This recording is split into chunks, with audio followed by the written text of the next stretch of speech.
오늘 본문은 출애굽기 10장 21절부터 29절까지입니다. 출애굽기 10장 21절부터 29절까지.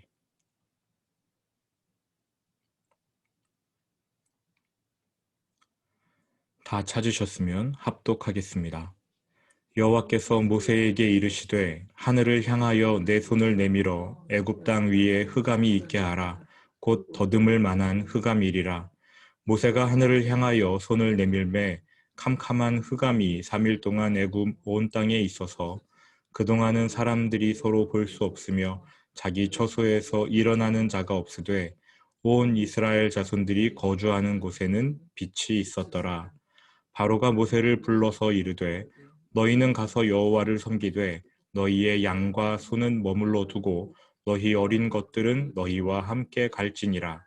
모세가 이르되 왕이라도 우리 하나님 여호와께 드릴 제사와 번제물을 우리에게 주어야 하겠고 우리의 가축도 우리와 함께 가고 한 마리도 남길 수 없으니 이는 우리가 그 중에서 가져다가 우리 하나님 여호와를 섬길 것임이며 또 우리가 거기에 이르기까지는 어떤 것으로 여호와를 섬기는지 알지 못함이니이다 하나 여호와께서 바로의 마음을 완악하게 하셨으므로 그들 보내기를 기뻐하지 아니하고 바로가 모세에게 이르되 너는 나를 떠나가고 스스로 삼가 다시 내 얼굴을 보지 말라. 내가 내 얼굴을 보는 날에는 죽으리라. 모세가 이르되 당신이 말씀하신 대로 내가 다시는 당신의 얼굴을 보지 아니하리이다. 10가지 재앙의 끝을 향해 가고 있습니다. 9번째 재앙, 흑암입니다. 21절 여호와께서 모세에게 이르시되 하늘을 향하여 내 손을 내밀어 애굽 땅 위에 흑암이 있게 하라. 곧 더듬을 만한 흑암이리라. 이 흑암의 정체가 무엇인지 알 수 없습니다. 어떤 학자는 사막의 거대한 모래바람이었을 것이다 이렇게 이야기하는데 그렇다면 너무나 단순한 자연현상이지요. 하나님의 역사라고 할 수는 없을 겁니다. 우리는 이 흑암의 정체가 무엇인지 알 수 없습니다. 그러나 분명 단순한 자연현상은 아니라는 것, 그것은 알 수 있겠지요. 하나님은 이 재앙을 가리켜 손으로 더듬을 만한 흑암이라고 말씀하셨습니다. 술래잡기 할 때를 생각해 보십시오. 눈 가리개를 한 술래는 두 손을 쭉 뻗어 앞을 더듬어가며 천천히 걷습니다. 같은 모양새입니다. 하나도 안 보이기 때문에 흑암으로 인해 앞이 전혀 안 보이기 때문에 자연스레 손을 앞으로 뻗어 더듬는 것입니다. 눈을 떠도 깜깜하고 감아도 깜깜하고 굉장한 흑암이었을 겁니다. 이러한 흑암은 창세기에 처음 등장했지요. 창세기 1장 2절부터 4절. 제가 읽어드리겠습니다. 땅이 혼돈하고 공허하며 흑암이 깊음 위에 있고 하나님의 영은 수면 위에 운행하시니라. 하나님이 이르시되 빛이 있으라 하시니 빛이 있었고 빛이 하나님이 보시기에 좋았더라. 하나님이 빛과 어둠을 나누사. 흑암은 단순한 어둠이 아니에요. 또 밤이 지속되는 상태도 아닙니다. 또 우리는 늘 빛과 어두움, 빛과 흑암 이렇게 대결 구도로 생각하느라 흑암을 빛의 반대 정도로 생각하지만 그렇게 단순하지 않습니다. 만일 빛과 어둠이 반대라면 빛이 창조되는 순간 흑암은 없어져야겠지요. 그러나 하나님은 흑암을 없애신 것이 아닙니다. 하나님이 빛과 흑암을 나누셨어요. 어쨌든 하나님은 빛으로 흑암을 없애신 게 아니라 빛을 만들어내서 흑암과 구분하여 질서를 내셨을 뿐입니다. 그러니까 흑암도 여느 피조물과 마찬가지로 하나님이 만드신 피조물입니다. 흑암도요. 적절한 흑암은 우리가 쉴 수 있는 환경을 만들어줍니다. 요즘은 사회가 고도로 발전해서 낮과 밤의 구분이 모호합니다만 밤은 쉬는 시간이지요. 흑암은 안식할 수 있는 여건을 제공합니다. 그런데 이집트 땅에 임했던 흑암은 안식을 주지 못했습니다. 너무나 깜깜한 어두움이 3일 동안 지속되었기에 사람들의 마음속에 공포와 두려움이 조장되었지요. 안식이 아니라 두려운 대상이었던 겁니다. 하나님께서 태초에 만들어 놓으셨던 그 흑암, 절대적인 어둠을 이집트 땅에 내리신 겁니다. 그리고 그 땅에서 빛을 거두어 가셨어요. 낮과 밤 구분 없이 정말 절대적인 어둠의 상태가 3일 동안 지속이 된 겁니다. 신기하게도 이집트 사람들이 사는 땅에만 흑암이 임했어요. 이스라엘 사람들이 살던 고센 땅에는 빛이 있었습니다. 23절 그동안은 사람들이 서로 볼 수 없으며 자기 처소에서 일어나는 자가 없으되 온 이스라엘 자손들이 거주하는 곳에는 빛이 있었더라. 애굽 땅 전체가 깜깜한데 고센이라는 작은 도시에만 빛이 임했다라는 겁니다. 놀라운 기적이지요. 자연을 이용한 재앙으로는 이번 흑암 재앙이 마지막입니다. 흑암이 9번째 재앙이니까 이제 이 재앙이 끝나면 딱 하나, 장자의 죽음만이 남습니다. 그러니 흑암을 마지막 재앙으로 봐도 별 무리는 없을 겁니다. 그렇다면 자연물을 이용한 재앙으로서 이 마지막 재앙인 흑암 재앙의 구체적인 목적이 무엇일지 살펴보는 게 좀 중요해 보입니다. 이집트 사람들은 수많은 짐승과 곤충을 신으로 섬겼어요. 10가지 재앙의 각각은 사실 이집트 사람들이 신으로 섬겼던 대상에게 하나님이 내리신 심판이었습니다. 사람들은 나일강을 생명의 신으로 여겼지요. 그래서 하나님이 그 강물을 죽음의 강물로 바꾸셨습니다. 사람들이 개구리를 풍요와 다산의 신으로 섬기니까 하나님이 개구리를 창궐하게 하여서 생태계 질서를 무너뜨리심으로 이집트 사람들을 심판하셨습니다. 또 이집트 사람들은 농사를 짓기 위해 밭을 갈 때마다 흙의 신에게 풍요를 기원했습니다. 우리 조상들도 선농단이라는 제단을 쌓고 농사 짓기 전에 풍년을 기원하며 제사를 드렸지요. 또 밭일을 하다가 참을 먹을 때면 고시래라고 말하면서 음식 일부를 땅에 던지곤 했는데 이건 역시 고시라는 신에게 예를 다한다는 의미로 그렇게 한 것이랍니다. 그러니까 고시라는 신에게 예를 갖춘다고 해서 고시래, 그게 변천하여 고수래라는 표준어로 바뀌었고요. 어쨌든 이집트 사람들도 농사 지을 때 흙을 신으로 여겼대요.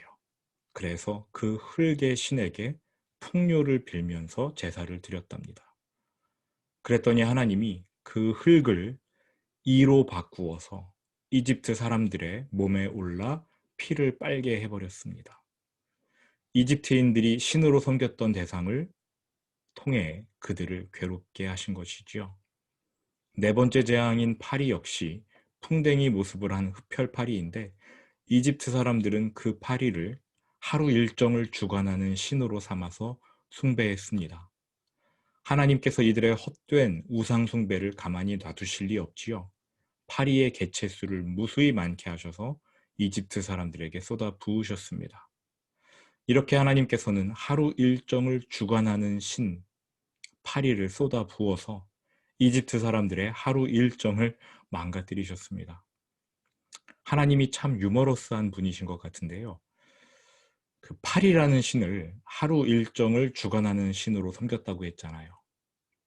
하나님께서 그 동일한 파리로 이집트에게 재앙을 내리시는데 이때 하나님이 파라오에게 처음으로 하루라는 시간을 주십니다.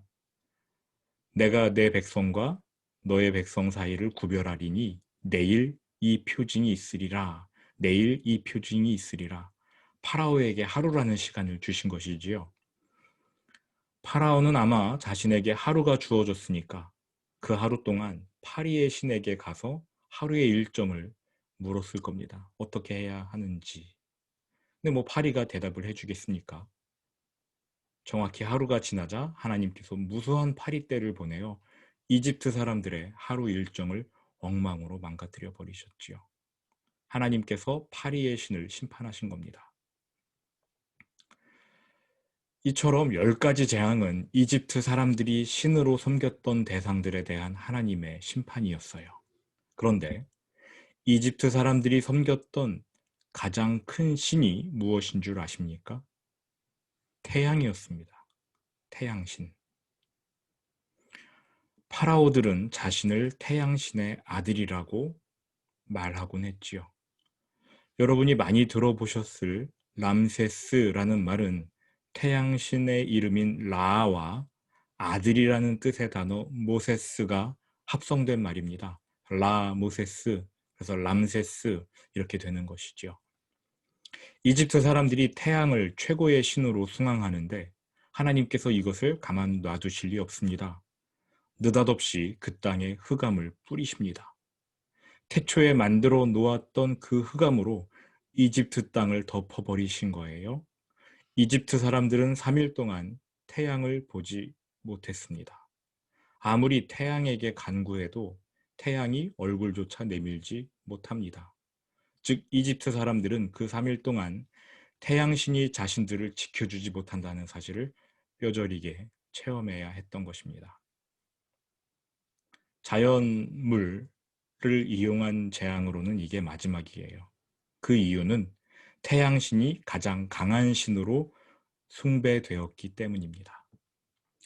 이제 더 이상 파라오가 의지할 곳이 없습니다. 가축은 돌림병에 걸려서 죽었고, 보리는 우박에 망가졌고, 밀은 메뚜기가 다 갉아먹었고요. 이제 남은 거라곤 태양신 하나였는데 그것마저 하나님 앞에서 아무런 힘도 발휘하지 못합니다. 24절, 마음이 급해진 파라오가 모세를 불러요. 24절 같이 읽습니다. 바로가 모세를 불러서 이르되 너희는 가서 여호와를 섬기되 너희의 양과 소는 머물러 두고 너희 어린 것들은 너희와 함께 갈지니라. 지난번에는 어린이를 볼모로 잡아두려 하지 않았습니까? 어린이를 잡아둬야 어른들이 제사를 드리러 광야로 갔다가도 다시 돌아올 것이다. 근데 이번에는 또다시 어린애들을 볼모로 잡기가 어렵지요. 얼른 재앙은 피해야겠고 어린이들은 볼모로 잡아둘 수 없으니까 이번에는 가축을 남겨둬라 이렇게 말합니다. 어린애들은 데려가도 좋지만 가축은 남겨두고 가라. 이번에는 가축을 볼모로 잡아둡니다. 파라오의 계산은 빨라요. 가축을 붙잡아두면 이스라엘 백성이 광야로 가서 하나님께 제사를 드리더라도 그 후에는 또다시 이 가축 때문에 돌아오리라고 생각했던 겁니다. 그러면 파라오는 다시금 이스라엘 백성의 값싼 노동력을 이용할 수 있겠지요. 만약 이스라엘 백성이 가축을 버려두고 영영 떠나버려도 파라오에게는 이득입니다. 지금 이집트의 모든 가축은 역병, 우박 재앙에 다 죽었거든요. 이스라엘이 가축을 버려두고 떠나면 그동안 이집트 사람들이 입었던 손실을 어느 정도 보전할 수 있겠지요. 이러한 계산으로 가축은 남겨두고 가라 이렇게 말한 겁니다. 물론 파라오는 이스라엘 백성이 돌아오는 것을 더 원했을 겁니다. 이집트로 되돌아와서 지금 황폐해진 이집트를 재건해 주기를 바라는 거예요. 이스라엘 백성이 값싼 노동력으로 이집트 땅을 재건해 주기를 바라는 겁니다. 그런데 모세는 이번에도 파라오의 제안을 받아들일 수가 없습니다. 25절 같이 읽어보시죠. 모세가 이르되 왕이라도 우리 하나님 여호와께 드릴 제사와 번제물을 우리에게 주어야 하겠고. 일단 여기까지요. 왕이라도 우리 하나님 여호와께 제물을 주어야 하겠고. 이 번역은 조금 어색합니다. 왕이라도 라는 표현 때문인데요. 이 구절을 읽으면 아무리 다른 나라 왕일지라도 우리에게 제물을 줘야 한다. 또는 지금 우리에게는 제물이 없으니 왕이라도 우리에게 제물을 주십시오.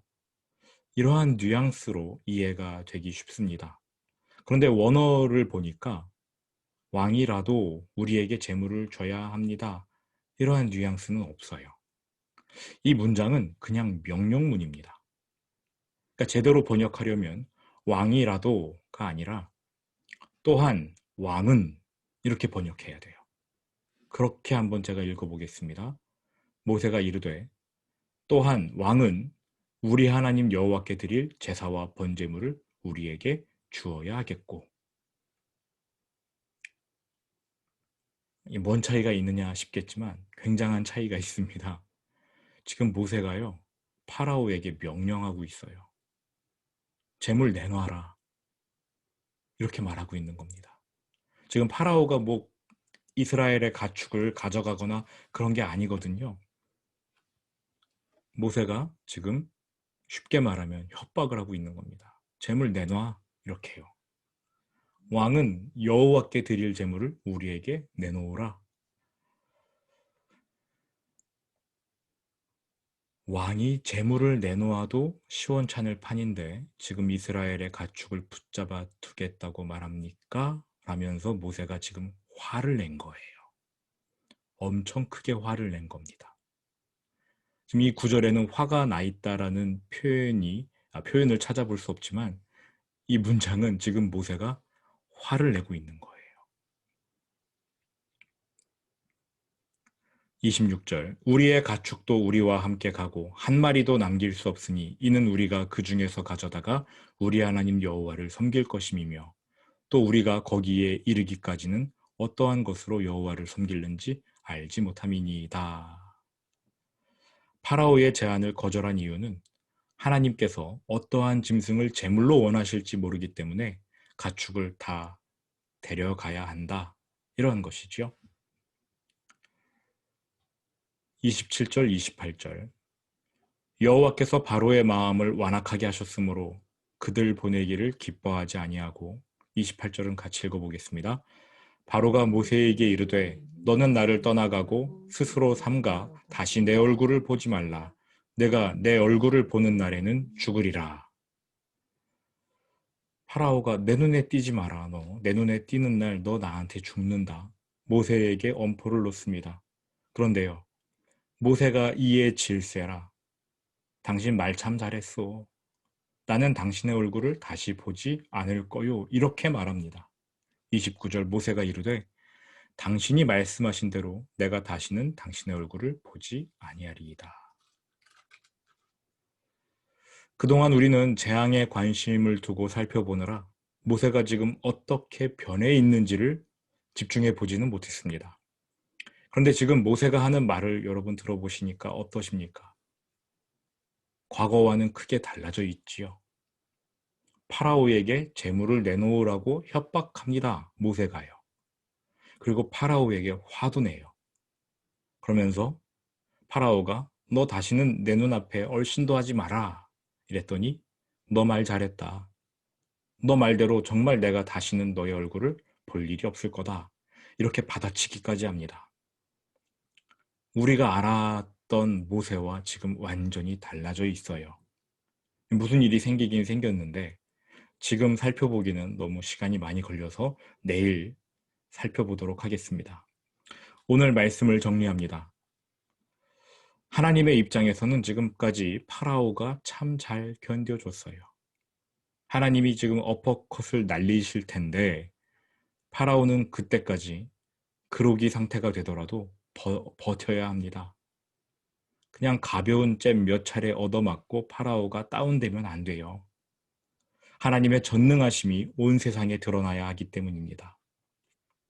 지금까지 파라오가 잘 견뎠습니다. 근데 이제 한 가지 재앙을 남겨두고 있습니다. 그것으로 하나님이 모든 것을 끝내려 하십니다. 파라오가 이제 더 버티잖아요.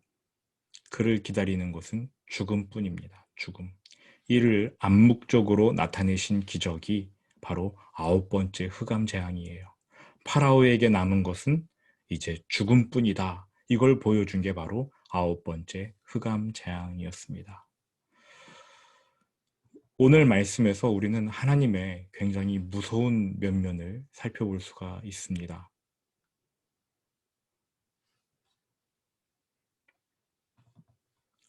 오늘의 묵상 포인트는 무서운 하나님을 묵상하는 거예요. 흑암 재앙은 정말 무서운 재앙입니다. 파라오에게 마지막 남은 희망이 태양신이었거든요. 그거 하나님이 제거하셨어요. 인간이 가질 수 있는 마지막 소망의 끈까지 끊어내 버리신 겁니다. 하나님은 자기 자녀에게는 무한한 사랑과 은혜를 베푸셔요. 그러나 고집스럽게 끝까지 하나님을 척지고 대적하는 사람들에게는 그들에게 마지막 남아있는 소망의 끈까지 끊어버리시는 분이십니다. 우리는 이러한 하나님을 신약 성경에서는 만나볼 수가 없습니다. 신약 성경에서는 용서, 사랑하시는 그러한 하나님의 면면만 드러나거든요. 물론 요한계시록에 가보면 마지막 날에 심판하시는 하나님의 모습이 나오긴 하지만 말입니다. 우리는 구약에서 이러한 하나님의 생생한 모습을 살펴볼 수가 있는 것입니다. 오늘 묵상하실 부분은 바로 그러한 하나님의 모습, 두려운 하나님, 놀라운 하나님의 모습을 묵상하셨으면 좋겠습니다. 들은 말씀 기억하면서 주기도문으로 오늘 예배를 마치겠습니다. 하늘에 계신 우리 아버지, 아버지의 이름을 거룩하게 하시며 아버지의 나라가 오게 하시며 아버지의 뜻이 하늘에서와 같이 땅에서도 이루어지게 하소서. 오늘 우리에게 일용할 양식을 주시고 우리가 우리에게 잘못한 사람을 용서하여 준 것 같이 우리 죄를 용서하여 주시고 우리를 시험에 빠지지 않게 하시고 악에서 구하소서. 나라와 권능과 영광이 영원히 아버지의 것입니다. 아멘.